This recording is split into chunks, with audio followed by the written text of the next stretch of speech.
年前大約呢個時候咧，Benz就喺上海車展推出咗一部 GLB Concept 嘅概念車啦。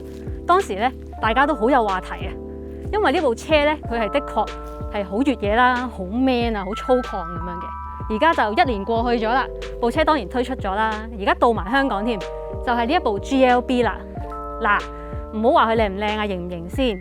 其實咧，大家諗下啦，4.6幾米嘅車長啦 ，SUV 7座位，價錢咧49萬至到50萬之間啦。我哋咧喺 Drivers Club 上面亦都徵集咗大家嘅問題，我哋之後咧就會同大家逐一解答啦。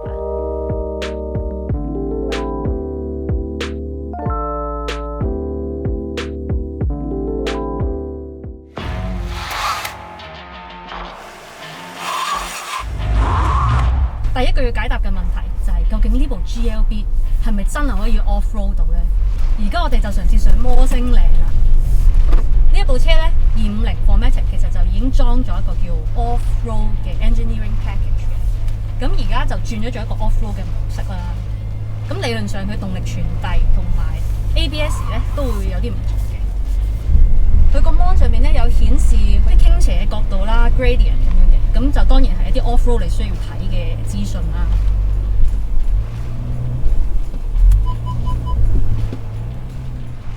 哎呀！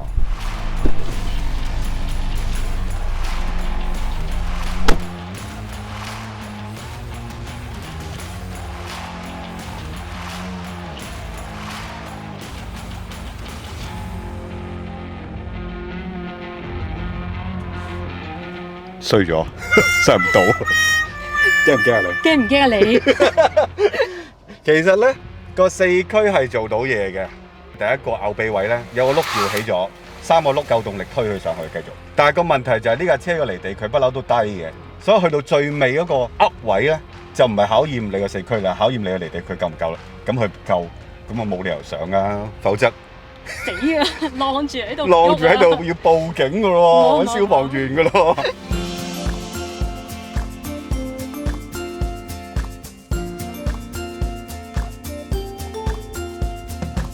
跟住落嚟就要講下 GLB 嘅設計同埋設備啦。不如首先講 GLB 係咩 size 呢？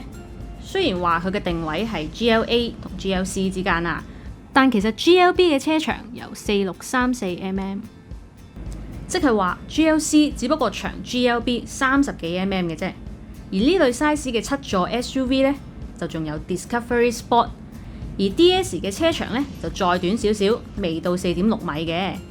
至於 X5 啊、XC90 嗰類嘅7座 SUV 咧，又再大一個碼啦，去到接近5米嘅車長。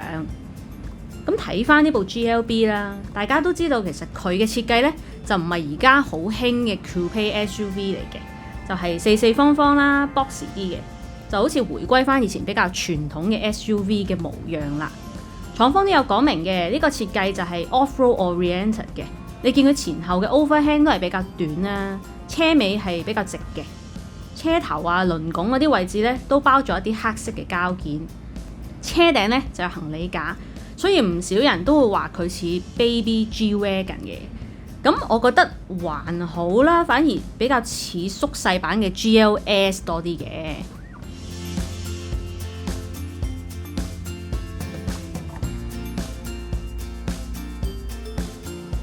一入到嚟 GLB 嘅車廂咧，我覺得個感覺咧係有少少奇特嘅。首先前面呢份嘢咧，其實成個佈局係同 A 仔啊、B 仔啊、CLA 嗰啲係好雷同嘅，因為前面有個 MBUX 啦、雙 mon 嘅系統啦。如果大家想知道 MBUX 呢套系統可以點樣操作嘅咧，可以睇翻我哋試 A250嗰段片嘅。咁點解我話佢有啲新鮮感咧？一來我係覺得呢一套 mon 咧，其實係睇極都唔厭嘅，好科技感嘅。二來咧就係因為呢部 GLB 有啲新設計嘅，譬如你見到呢啲位啦，都係有啲金屬嘅設計喺度嘅。原因就係廠方話要 keep 翻有個 off-road style 喺度嘅。仲有樣嘢我想補充嘅就係呢一個位咧係又同 GLC 有少少唔同，就係佢好平㗎，前面亦都係啦。咁你會覺得所有嘢好似伸手可及咁樣，咁但係係闊落嘅，所以呢個感覺亦都令我諗起少少 G-Wagon 嘅。咁大家見到呢度呢，其實就空間大致上都係同 A 仔差唔多啦。呢度有啲位可以放嘢啦。呢個呢係我一路都好欣賞嘅杯架設計，有兩段式嘅調校嘅。咁呢度撳開，入面有啲位放嘢啦，亦都有 USB 嘅。咁留意翻呢個 USB 呢，全部都係 Type C 頭嚟嘅。我諗大家都好想知道呢部車 GLB 究竟喺邊度做嘅呢？其實佢有兩個產地，第一個就係中國市場，就喺北京度做嘅。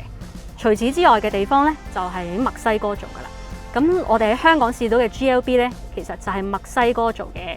咁大家就可以研究下究竟墨西哥嘅做工係點啦。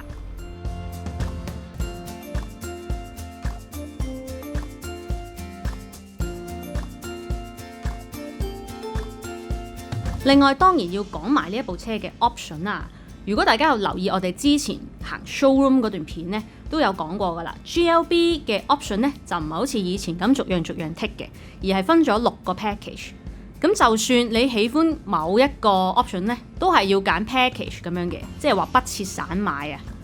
呢一部車呢，就加咗23100嘅 Multimedia Plus Package 嘅，咁就有4樣嘢，包括有氣氛燈啦、天窗、Smartphone Integration， 即係話 Android Auto 同埋 Apple CarPlay， 同埋 upgrade 咗嘅音響嘅。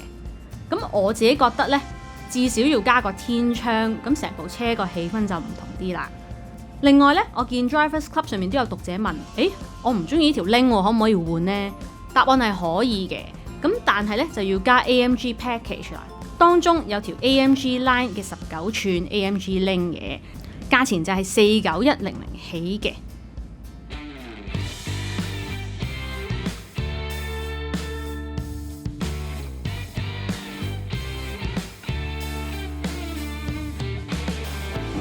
跟住就輪到大家都好想知嘅啦，後座究竟坐唔坐到人呢？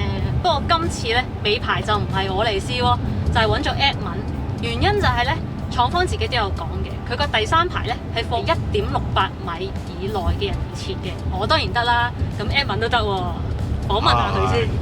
係。請問你有咩感覺呢？坐喺第3排？嗱。呢一類細 SUV 而7座位就冇辦法㗎啦，所以後排唔會話真係好好喎感覺。咁但係咧，中排褪翻前啲咧，其實我係 OK 咁樣坐，係有啲踎嘅感覺。隻腳咧大概一半度都可以攝喺前座，但係假如 Ruby 好貪心，我對你好啲啦，好殘酷咁樣，佢褪到最後。Are you ready? Yeah。得唔得？得。嚟多下。仲有？哎呀！我仲未挨後喎。如果係咁咧，我係完全咧隻腳係要吊起，好似啲飛仔咁樣撐住個椅背，咁就好辛苦。麻煩你俾翻啲人道嘅空間我。如果唔係，下次你見我唔到㗎。頭頂咧又如何咧？其實我諗佢1.68米係好準嘅，差唔多貼到盡㗎啦。咁我係有少少攣嘅，因為我好。你係攣嘅。唔係。我一定要攣少少坐，我先覺得自然啊個人，即係我唔可以貼住個椅背，一貼住椅背我其實係頂頭嘅，因為我真係差唔多1.68米嘅。我諗緊如果同 Discovery Sport 比較，其實係咪都差唔多咧？其實差唔多嘅，因為呢一類嘅 SUV 上落又比較麻煩少少嘅。頭先你一見啦，我上落下，咁後邊嘅空間即係講得老實啲就係5+2，咁係應急用。另外頭先一路喺南區都要行啦，即係。嗰個路面唔算好好啦，每一下嘅跳動我唔係個尾龍骨受晒嗰隻。雖然張凳其實唔夠腍嘅，不過你都估到啦，佢又要摺又要成咁，你就好啦，係咪啊？軟腍腍。係咪好羨慕咧？我覺得好自在啊，即係好正常家庭 SUV 嘅感覺咯。我都估到嘅。係啊，即係我一定唔會特別辛苦嘅。咁個腳位咧？腳位就嗱，其實我就唔可以作準，我坐咩車都 S Class 咁嘅。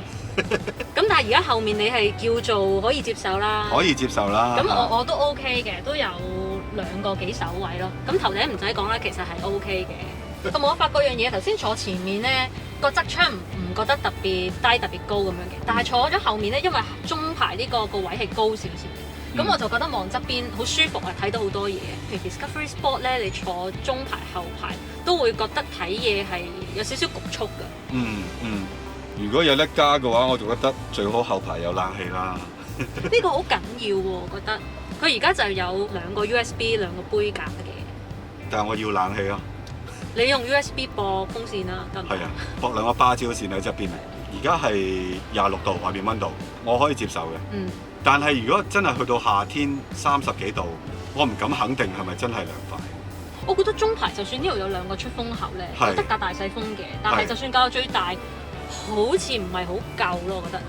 嗰個風力好似唔及前嗰個咁勁。特別係啱啱試完日本 SUV 咧，就覺得日本嗰啲哇好涼啊！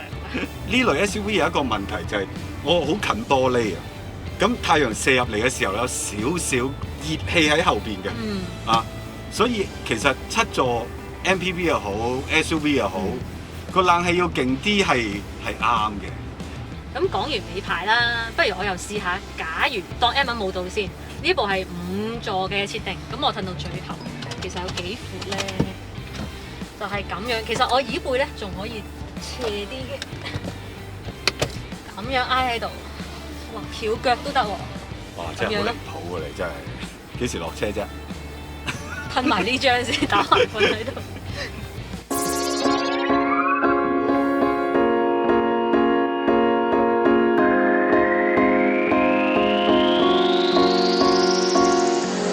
我印象中咧，你揸親 SUV 都覺得好大部。咁呢部我俾你嘅感覺係咪都係咁咧？我覺得好有趣喎！呢部車正如之前講過啦，其實只不過細個 GLC 少少30零 mm 嘅啫。但係我印象中，我上次試 GLC 嘅時候咧，覺得部車好大啦。我唔知係咪因為車重會影響到，同埋個視野都應該影響到嘅。呢部我覺得咧睇得好通透，兩邊啦、前面啦。跟住第二就係個車咧，好似係輕過 GLC 嘅。第三咧就係我覺得佢係好容易駕馭嘅，因為軚盤啦，所有嘢都係你完全好似知道佢有啲咩去到，咩去唔到，轉幾多彎，你完全係好容易掌握到嘅。但係而家我咁初步咁揸咧，我又覺得呢架車係比我想象中唔係好似 SUV 嘅，因為 SUV 都始終都係有嗰種累贅，即係呢啲彎 body roll control 其實比我想象中係冇咁多一路壓落去嗰種感覺，同埋我覺得佢唔係好重咯，話到尾都係7座啊嘛。5+2，5+2。5+2 OK， 5+2。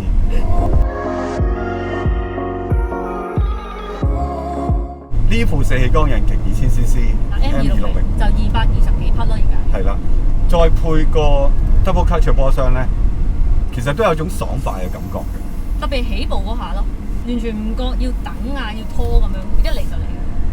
只不過嗰個速度係冇 A250咁快嘅，但係我覺得夠㗎啦。仲想點啊？後面仲有6個人喎。咁仲有就係呢一類嘅 SUV，好普遍都係好溫文嘅。無論係日韓嘅、德國嘅，其實都好溫文嘅。主力係打舒服為主咯，同埋嗰個實用性咯，車廂個變化啊，諸如此類啲嘢。咁但係而家呢部咧，我反而覺得一揸起上嚟咧，有一種係出奇地比較明快嘅。係個反應咯，你未必加速真係轟轟聲咁樣嘅，但係你一踩油門就即刻有反應，嗰種感覺係爽嘅。嗯。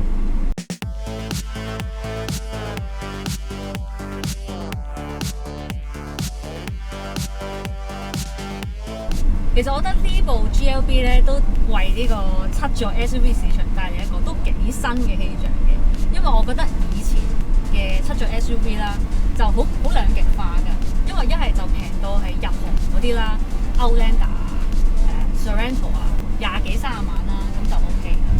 跟住再高級啲咧，就要講緊係原價780萬嘅 Q7啊、X5啊嗰啲啦。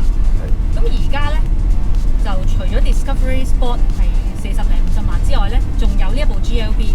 咁 Discovery Sport 其實一路都好好賣啦，因為佢5+2，咁個價錢又算係中間，而個牌子係有一定嘅價值喺度嘅。咁而家有埋 Benz 呢部，咁你覺得會帶嚟咩影響？我覺得兩部車係兩種嘢，真係。Land Rover 即係無論邊隻 model 咧，佢嗰個血裏邊都係一啲 off-road 越野血啊！係啊，即係你好簡單。佢會好 proud of 自己，每架車行水行到幾深，600 mm。係啦，簡單啲講，每一部嘅 Land Rover 或者 Range Rover 都有後備胎啊。而家後備胎亦都係擠個車尾斜咁擠嘅，就係為咗唔影響個 departure angle。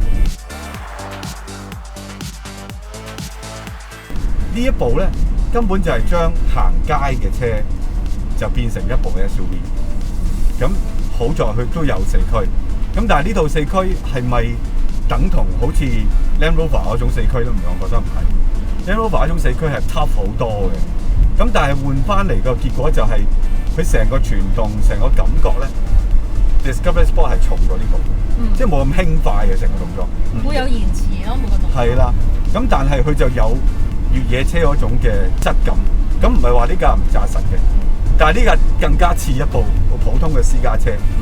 不過佢俾多一個用途嚟啫，就係升高咗少少車身，四驅。但係嗰套少少嘅離地，佢又未足以應付一啲比較 tough 嘅越野路段。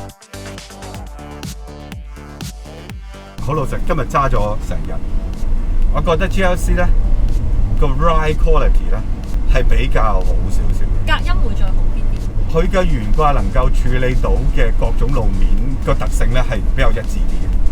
即係無論你係行啲坑渠蓋、橋墩嗰啲接駁，或者凹凹凸凸嗰啲柏油路，佢都係好舒服，冇咁打擾坐嗰個人。係啦，但係呢架咧就某啲路段你會覺得誒頓咗啲喎，但係普通大部分嘅路段咧佢又 OK。我就覺得咧 GLB 咧有心搞亂嘅市場。首先，佢令到 Discovery Sport 唔係獨市咁嘅狀態啦。係啊。其次就係佢突然咧令到啲買開 Benz 嘅人會好亂啊！究竟我買部 B 定俾多10萬買部 GLB？ 仲要諗 GLC 喎。係啦 ，GLC 我又慳翻6萬，但我有7個位，哇！好頭痛啊！成個感覺即刻人生好難抉擇。人生交叉點啊！係啊！我總括嚟講嚇，如果你問我買 B， 我就買呢部啦。我都係。如果 GLC 咧，反而我係會真係認真啲諗，我係咪好 appreciate 嗰種好精細嘅 ride quality 同 build quality？ 如果佢遲啲有 GLC 200咁點算好咧？咁啊真係難搞啊！真係一樣價錢真係難搞。不過啲人都係要7座嘅，你唔覺咩？可能即係好大部分人要7座㗎。你睇我哋啲片喺 YouTube 上面，通常7座嗰啲咧都係高標數啲。係啊，所以我諗7座都係贏，唔使講。